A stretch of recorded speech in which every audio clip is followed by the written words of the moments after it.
ఆంధ్రప్రదేశ్లో నూతన bar policy అమల్లోకి రాబోతూ ఉంది.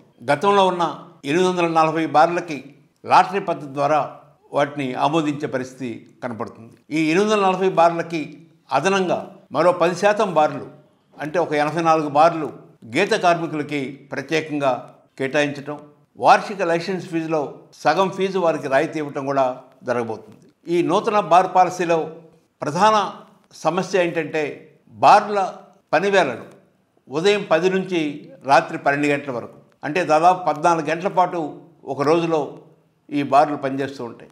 శుక్రవారం, శనివారం రాత్రి 1 గంట వరకు కొనసాగే అవకాశాన్ని కల్పించారు, అంటే 15 గంటలు పనిచేస్తాయి. లైసెన్స్ ఫీజు 50,000 లోపు జనాభా ఉన్న చోట 35 లక్షలు, 50,000 నుంచి 5 లక్షల లోపు జనాభా ఉన్న చోట 55 లక్షలు, 5 లక్షలకు పైగా ఉన్న నగరాల్లో 75 లక్షలు వార్షిక లైసెన్స్ ఫీజుని నిర్ణయించడమైంది.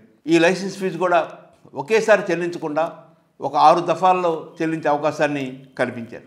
గతంలో రెస్టారెంట్స్ ఉంటే మాత్రమే వారికి బార్ లైసెన్స్ ఇచ్చే అవకాశం ఉండేది.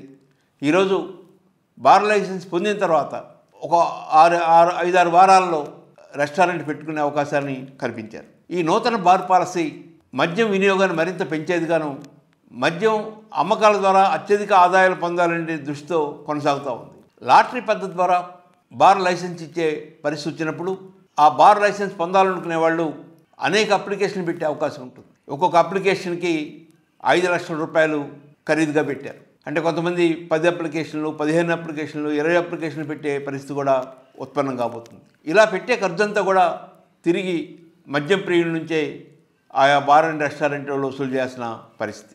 దీనివల్ల ఆంధ్రప్రదేశ్ మధ్యాంధ్రప్రదేశ్గా మారుతూ కేవలం ప్రజలు మద్యం తాగి తూలుతూ ఉంటే నడవాలనేటువంటి దృష్టితో కొనసాగుతున్న పరిస్థితిని గమనించాలి.